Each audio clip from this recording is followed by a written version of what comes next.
Et en fait, les Français de souche, eh bien, cela n'existe pas. Enfin, si, il y a des Français de souche, ça s'appelle des fins de race. Moi, mon parti pris est fait. Je plaide Nouvelle-France. Ah, Jean-Luc, Monsieur Jean-Luc Mélenchon, dans toute sa splendeur. Comment voulez-vous que je ne réagisse pas à ça? Franchement, sans déconner. Moi qui me sens intimement et profondément français, fier de l'être, fier de notre culture, de notre patrimoine, de notre histoire, de notre art de vivre. L'art de vivre à la française, le fameux. Aussi, je vous invite à vous abonner, à liker, partager, commenter, dites-moi ce que vous en pensez, même si vous n'êtes pas forcément d'accord et vous avez le droit de pas l'être, mais on a le droit d'échanger dans le respect. Puis vous connaissez l'algorithme, un petit coup de pouce ne ferait pas de mal. Salut les gens, aujourd'hui on va parler du groupe politique LFI, qui pour moi est un groupe politique qui n'aime absolument pas la France. De par les différentes prises de parole des uns et des autres, c'est ce que j'en conclus, le plus naturellement possible. C'est pas possible autrement. Pour moi qui ai salué notre drapeau en tant qu'ancien militaire, ça me fait mal aujourd'hui de voir que si on ose le faire, on peut se faire traiter de raciste, de suprémaciste blanc, de facho, c'est le mot tendance aujourd'hui. Facho, sale facho. Terrorisme intellectuel, on connaît. Donc ouais, ce que je pense du groupe LFI et notamment de Jean-Luc Mélenchon, je vous propose qu'on en parle.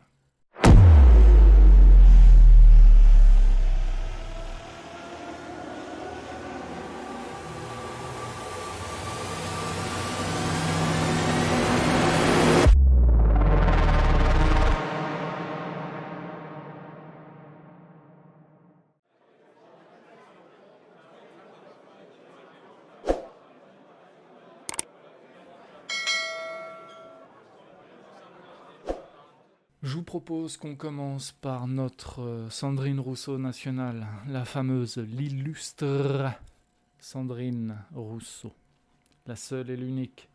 Elle nous a fait une sortie à l'Assemblée nationale, je propose qu'on l'écoute ensemble. Des fois, j'ai l'impression que vous avez une vision de la France et du peuple français comme un peuple sur une île très reculée, très lointaine, qui n'est jamais entré en contact avec un autre peuple ailleurs dans le monde. Et qu'en fait, vous voulez le préserver de toute influence extérieure. Alors, je vais vous le dire, la France n'est pas une île. Et en fait, les Français de souche, eh bien, cela n'existe pas. Puis-je Elle nous fait une Mathieu Kassovitch, ça y est, c'est leur créneau, ils se cachent même plus, ça y est, c'est fini.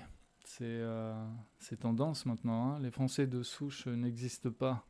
On n'existe pas, je n'existe pas, je ne suis plus là, vous me voyez pas. Non mais c'est hallucinant. Bah si, on est là, et crois-moi bien qu'on va le rester. C'est quoi ce discours Ils aiment pas la France, c'est pas possible autrement. Ils aiment pas la France. Comme je le disais, la France c'est pas seulement une terre, c'est un art de vivre, c'est une culture, une histoire, une langue, c'est nous quoi. J'arrive pas à comprendre des discours comme le sien. C'est tout bonnement hallucinant.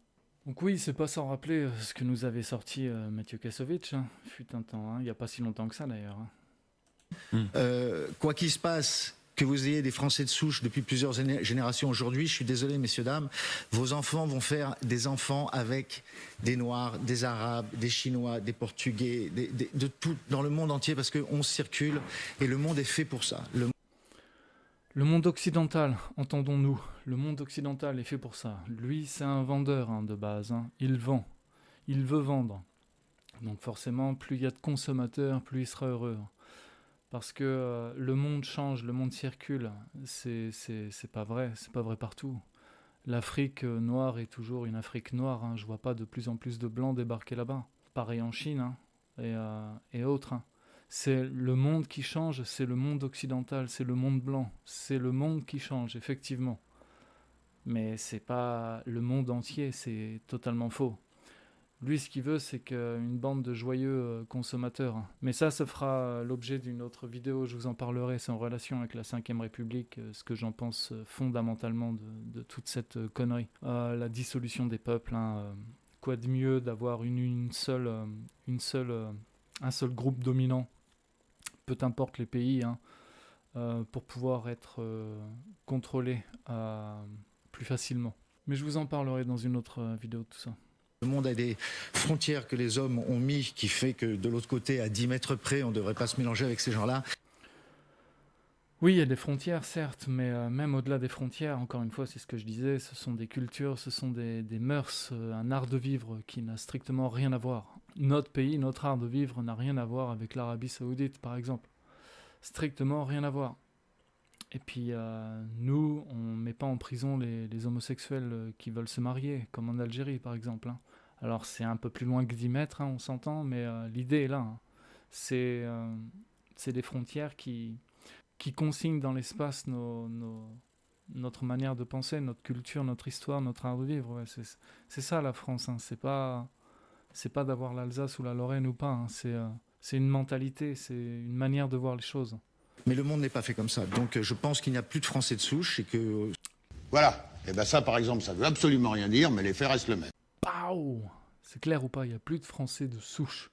Ça me fait mal, hein, parce que moi, quand j'entends ça, encore une fois, moi, je suis là, je me dis, bah alors je suis quoi? Moi, je suis que de la merde. Enfin, je demande, hein, parce que le fait est que j'ai les yeux verts. Alors, je sais pas si ça se voit à l'écran, mais j'ai les yeux verts. Et j'ai découvert qu'on n'était que 2% à avoir les yeux verts dans le monde. 2%. Les yeux bleus, 6%. Mais nous, 2%. Donc la minorité, elle est là, quoi. Et un autre chiffre que j'avais vu, je vais voir si je peux pas vous le caler vous l'incruster, c'est la population blanche dans son ensemble sur la planète. C'est nous la réelle minorité, hein. Donc si en plus de ça, les yeux verts, blancs, les yeux verts, mais je suis une perle rare en vrai, c'est moi qu'il faut protéger. Je suis le petit pingouin sur la banquise qu'il faut sauver, les gars. Non mais en vrai, j'ai pas envie que les yeux verts disparaissent. J'ai pas envie que les yeux bleus disparaissent. J'ai pas envie que les cheveux blonds disparaissent. J'ai pas envie que les cheveux roux ne disparaissent. C'est non. Et c'est mal de penser ça. Enfin si, il y a des Français de souche, ça s'appelle des fins de race. Des fins de race, bah voilà, c'est ce que je dis, hein. On est des fins de race, donc on devrait nous protéger. Plus qu'autre chose. Plutôt que de vouloir nous diluer absolument. C'est mon avis, hein. Et ils vont se mélanger avec les autres, et tant mieux pour nous tous, et bienvenue, quoi, les gars, il n'y a aucune raison d'être énervé. Et on va se mélanger, hein. Bah ouais, on va se mélanger. Mais aller tenir ce genre de discours dans d'autres pays, hein, on va voir, hein, s'ils veulent se mélanger. Hein, parce que, encore une fois, hein, partout, hein, c'est quand tu as des gens qui manifestent à tel ou tel endroit pour la préservation de leur culture, de leur identité, on crie tous « Hurrah, quel peuple courageux, ils ont raison, faut qu'ils défendent leurs identités, leur identité, leurs valeurs, etc. » Mais dès que c'est nous, dès que c'est moi, je suis qu'un raciste. Hein. Ça, c'est un mal occidental. C'est absolument hallucinant. Enfin bref, on continue. Oui, on revient sur Mélenchon. Une sortie qu'il a faite aussi, je ne sais pas si vous l'avez entendu, hein, il plaide pour la Nouvelle-France. On l'écoute, on réagit. Moi, mon parti pris est fait. Je plaide Nouvelle-France. J'ai pris les devants. Le concept de Nouvelle-France ne contient pas que la question de l'immigration, il contient beaucoup d'autres choses. Puisque je suis marxiste, il y a donc une réalité en soi de la Nouvelle-France et une réalité pour soi. Mais ce problème est posé et il faut attendre, il faut travailler patiemment jusqu'au moment où on pourra dire, bah, écoutez, nous, comme a fait Madame Mélanie, elle a dit, nous, elle était contre les Arabes et les immigrés, jusqu'au jour où elle est devenue Premier ministre, elle a dit, mais il m'en faut 500 000. Donc c'est quoi? C'est mentir, c'est faire genre on n'en veut pas, puis une fois qu'on est là, on poursuit le projet qui se poursuit depuis maintenant 25-30 ans. C'est ça l'idée? La souveraineté française. Parce qu'ici, il n'y a plus les gens pour bosser. Et puis ça, là, c'est pareil, hein. Le fait qu'ici, il n'y a plus les gens pour bosser, donc il faut de l'immigration. C'est quoi? C'est pour combler les métiers dits en tension? Non, mais il faut arrêter avec ça. Les métiers dits en tension, c'est un concept qui remonte aux années 70-80. Ça n'avait jamais été utilisé en termes politiques avant les années 2000. C'était juste un concept à l'époque. Mais depuis les années 2000, cet argument est utilisé dans les débats politiques. À des fins électorales, ça s'entend. Mais du coup, ça fait depuis les années 2000, on est en 2025, ça fait quoi, 25 ans qu'on subit une immigration non contrôlée, de masse, qui se voit de plus en plus, faut pas déconner. Quand on voit la fête de la musique à Paris, où ce sont les Français et les Anglais qui se sont mélangés, je vous mets la photo, dites-moi qui est qui, dites-moi qui sont les Anglais, qui sont les Français. Simple constatation, je regarde, on me dit qu'il y a des Français et des Anglais, je regarde, je sais pas. Donc ça prouve bien qu'il y a quand même quelque chose de remarquable, de voyant. Et donc on va me faire croire qu'après 25 ans d'immigration incontrôlée, les métiers en tension sont toujours des métiers en tension. C'est quoi ces conneries? Moi j'achète plus ça, j'achète pas ça. À moins que les migrants qui viennent, ce sont des personnes qui sont à 1 ou 2 ans de la retraite, et du coup effectivement faut en faire venir d'autres constamment. Parce que moi j'avais cru comprendre que c'était des mineurs isolés qui venaient. Donc mineurs isolés, hop, à 18 ans tu travailles, jusqu'à 65 ans, là, 64 ans. Je pense qu'il devrait être encore au boulot, là, en 25 ans. On a de la marge, non? Il s'est passé que 25 ans, quoi. Mais non, les métiers en tension sont toujours des métiers en tension. C'est ma réflexion, je pousse à la réflexion, je pose des questions, dites-moi si vous êtes d'accord ou pas dans les commentaires, ça m'intéresse. Si vous n'êtes pas d'accord, vous avez le droit de le dire, avec respect, j'insiste là-dessus. Enfin bref, on poursuit. Et oui, parce que Mélenchon n'a pas toujours eu ce discours, notamment en termes de politique étrangère. Là, aujourd'hui, on a très bien compris quel est son camp, mais à l'époque, il défendait Israël, je le rappelle. Et moi, je précise, la géopolitique, j'en ai strictement rien à cirer. Ce qui m'intéresse réellement, c'est la France, ce qui arrive de la France, ce qui arrive en France, ce qui se passe en France et ce qui adviendra de la France. Moi, c'est surtout ça mon problème. Ce qui se passe ici, là ou là, ça ne me concerne pas. Ça ne me concerne pas. Quand je vois que nos systèmes de santé s'effondrent, mais depuis des années et des années, on a beau avoir voulu faire croire que c'était la faute aux non-vaccinés, il faut pas déconner. Ça se casse littéralement la tronche de part et d'autre. L'école, c'est pareil, c'est le même topo. Tout, en vrai, tout se casse la tronche.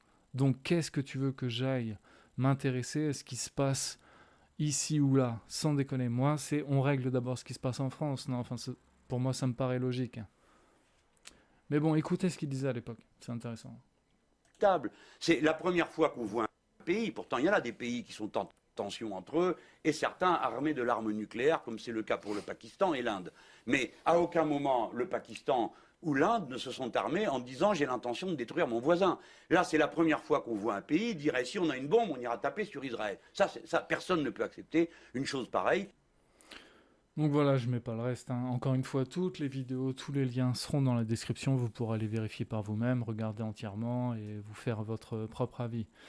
Mais voilà, donc moi là, ce que je pointe, c'est pas la politique étrangère, c'est la cohérence, les changements dans les comportements des uns et des autres. Et j'ai ma petite hypothèse, moi, là-dessus, pourquoi il a changé. Ça, c'est si je ne m'abuse, c'était une interview de 2012, qui a été faite en 2012, il pensait cela. Et quelques années plus tard, eh bien, ce monsieur qui a aujourd'hui 73 ans a rencontré sa femme qui en a 46 en celle de Sofia Chikirou. Je vous la mets en photo. Donc voilà, ne dit-on pas que derrière chaque grand homme se cache une femme encore plus grande? Moi, c'est ce que j'ai toujours entendu.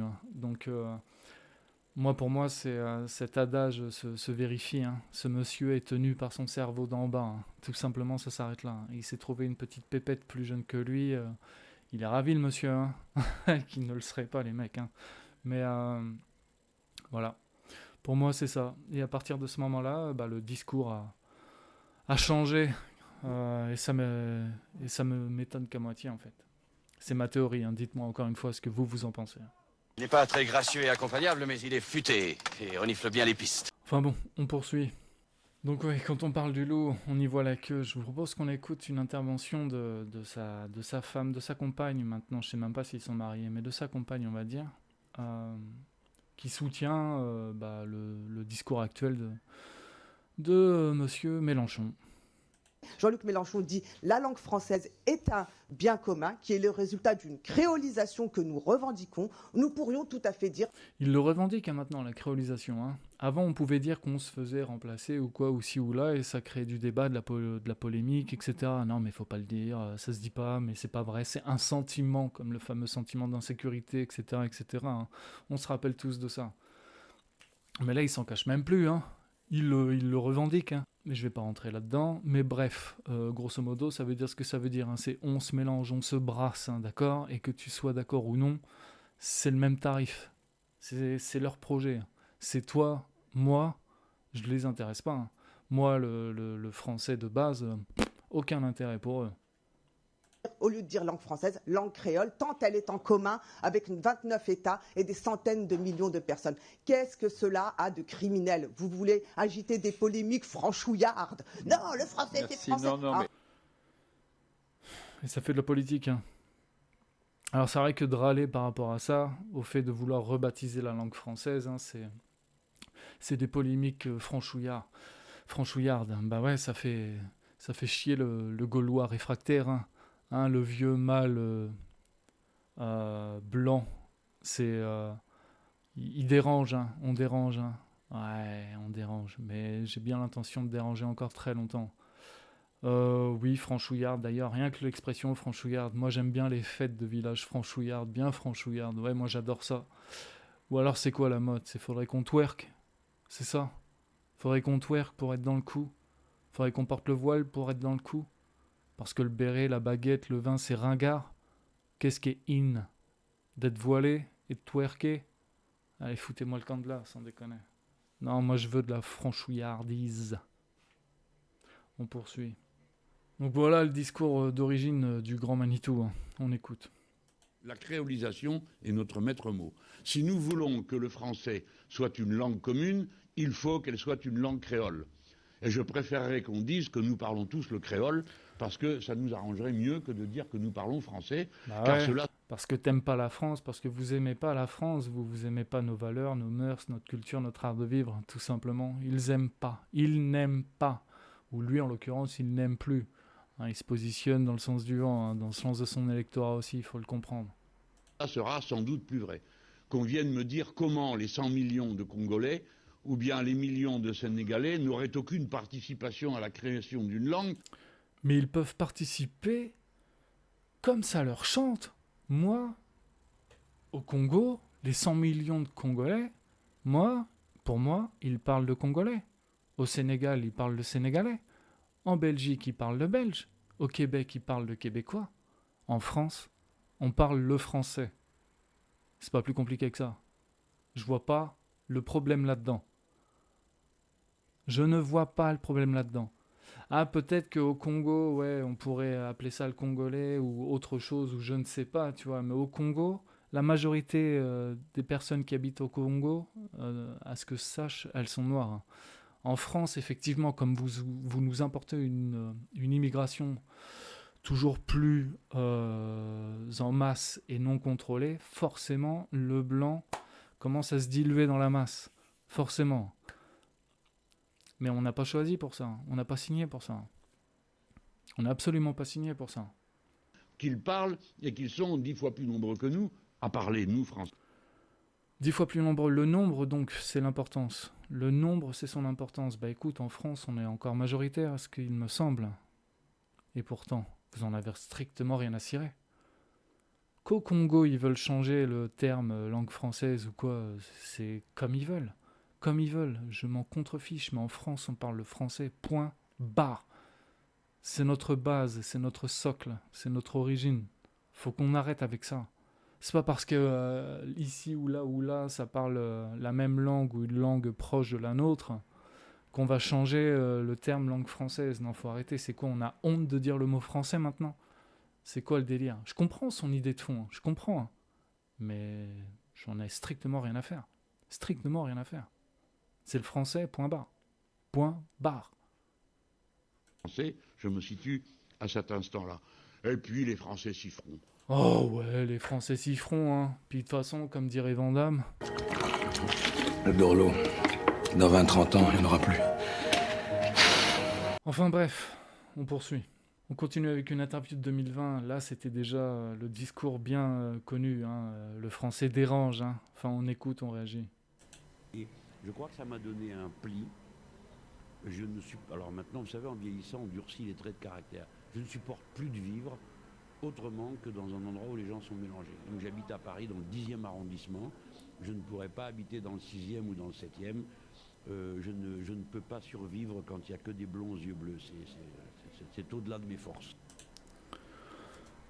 C'est fou quand même, hein. Je sais pas ce que vous en pensez, hein, mais moi je trouve ça dingue. Hein. Je vais reprendre l'exemple du Congo. Hein. Je débarque là-bas. Salut. Ouais, bah en fait, ça serait bien de mixer un petit peu tout ça, parce que là, il y a beaucoup trop de noirs. Hein. Je me sens pas de vivre entouré que de noirs aux cheveux noirs avec les yeux marrons. Hein. C'est non, j'y arriverai pas. C'est au-dessus de mes forces. Hein. Qu'est-ce qu'on va me dire? Qu'est-ce qu'ils vont me dire? De me casser, de dégager si je suis pas content. Et à juste titre en plus. Je les en féliciterais de me dire ça. Et puis c'est ce qu'ils nous disent de toute manière dans les pays d'Afrique, plus ou moins. Hein. Quand tu vois un blanc, c'est dégage. Hein, en Côte d'Ivoire, hein, si vous avez vu Antoine de Maximi. Hein. C'est pas vrai. En France, on peut filmer. Non, on peut pas filmer. Mais si, on peut filmer. Arrêtez votre connerie là. Bon, écoutez, vous ne m'aimez pas, je m'en vais. Voilà. Je vais trouver un autre restaurant plus accueillant, c'est tout. T'as rien à faire là, hein, fous le camp. Mais je comprends, hein, je peux comprendre cette envie de vouloir vivre entre soi. Mais il n'y a que nous, hein, si on ose le dire. Non, c'est pas bien. C'est pas bien. Le monde change, on vous dit. Le monde change. Bon, le monde occidental, blanc, change. C'est ça qu'on oublie de préciser. Mais voilà. On continue. Et on arrive à sa fameuse sortie que vous avez tous vue ou entendu parler, ou sinon, bah, de toute manière, là, je vous la mets, hein, vous allez l'entendre. On écoute et on réagit là-dessus. Hein. Et il était normal que tous ces peuples qui avaient une telle longue histoire, la longue histoire, c'est pas que pour nous. Les Français, là, avec je sais pas quoi, là, le roi Dagobert qui a mis sa culotte à l'envers, bon, les autres, ils la mettaient à l'endroit et ils inventaient les maths. Donc, bon, disons qu'il y avait une différence de niveau. Alors, j'aime bien après comment il cherche, comment il pose les mots. Donc, pour attendre le rire. Parce qu'il voulait faire un bon mot. C'était vraiment un bon mot qui était préparé. Ça se sent, tu vois. Ça se sent, c'est un acte de stand-up pauvre, je dirais. Mais c'est ni plus ni moins ça. Hein. C'est un bon orateur, hein. Mais pour ce qui est de l'humour, non. Bidon. Mais il y a des gens quand même qui trouvent ça drôle. Ah, le roi Dagobert a mis sa culotte à l'envers. Je te dis, zizi, tu rigoles. C'est le niveau. Hein. C'est... bref. Mais il glisse juste derrière, et là, les gens, je ne sais pas s'ils le captent, hein, pendant que d'autres inventaient les maths. Ah, Jean-Luc. Monsieur Jean-Luc Mélenchon. On va se pencher là-dessus 2 minutes. Et encore une fois, hein, vous aurez les liens de toutes les vidéos utilisées en description. Vous pourrez regarder les vidéos en entière. Moi, je l'ai déjà fait. Moi, je passe là que les morceaux qui m'intéressent pour réagir dessus, mais vous pourrez les regarder en entière et vous faire votre propre avis. Hein. Mais encore une fois, n'hésitez pas à me dire ce que vous en pensez dans les commentaires. Hein. Abonnez-vous, likez, partagez. J'insiste un peu, hein, mais besoin de soutien, vous savez comment ça fonctionne hein, maintenant. Hein. L'algorithme, c'est comme ça que ça marche. Mais bon, et du coup, je réagis à ce qu'il dit. Hein. Les Français, c'était le roi Dagobert qui mettait sa culotte à l'envers. Ok, d'accord. On va se faire une petite piqûre de rappel un peu sur des grands noms français qui ont contribué... à des évolutions majeures, des innovations majeures dans le monde. Donc je vais vous faire une petite liste non exhaustive de quelques noms célèbres de Français. Et on commence avec René Descartes.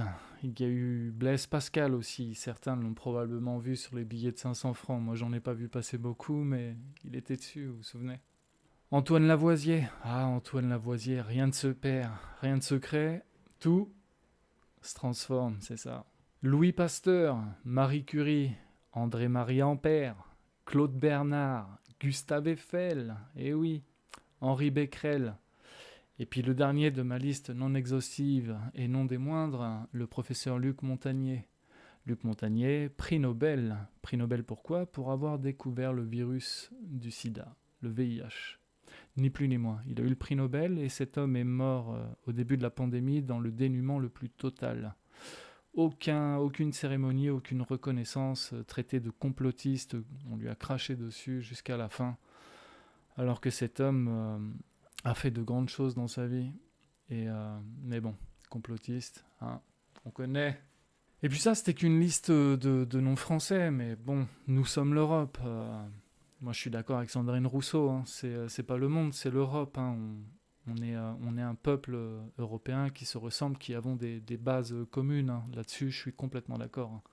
Et du coup, pareil, une petite liste de noms d'Européens célèbres. Et il y a eu Gutenberg pour l'imprimerie. Il y a eu Léonard de Vinci avec son concept de machine volante. Hein. C'est lui qui a eu l'idée que des choses allaient voler un jour. Hein. C'est quand même fou. Il y a eu Galilée, le fameux. Il y a eu Newton avec sa loi de la gravitation. Il y a James Watt qui a amélioré la machine à vapeur. Graham Bell. Allô?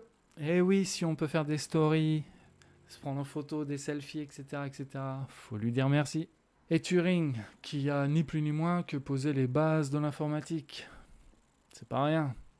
Et puis je rebondis encore sur ce qu'il disait, hein, pendant que d'autres inventaient les maths. Et là, il parle très clairement du monde arabe, hein, on va pas se mentir. Eh bien, je vous propose qu'on remonte encore plus loin, avant même la naissance, la conception de la langue arabe. On va repartir dans l'Antiquité. Ça va prendre 2 secondes, ça va être très rapide. Écoutez cette petite liste de noms.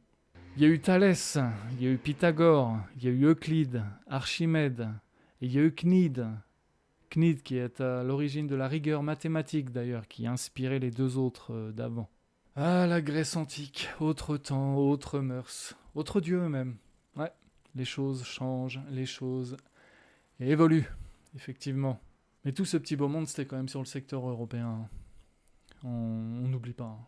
Et puis il faut être honnête, hein, si Jean-Luc Mélenchon parle pendant que d'autres inventaient les maths, hein, il pense aux Arabes. Et pourquoi? Parce qu'on dit les chiffres arabes. Hein. Et pourquoi on parle de chiffres arabes? Eh bien c'est parce que c'est un certain Gerbert d'Aurillac qui a fait une expédition dans le nord de l'Afrique et qui a découvert à travers des textes les chiffres arabes, justement, comme on les appelle aujourd'hui.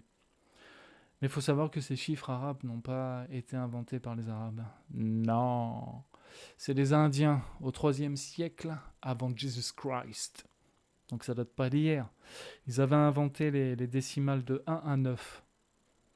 Il est vrai que le nombre 0 est arrivé un petit peu plus tard, mais toujours avant l'invention même de la langue arabe. Donc ça n'a strictement rien à voir avec les Arabes. Donc encore une fake news.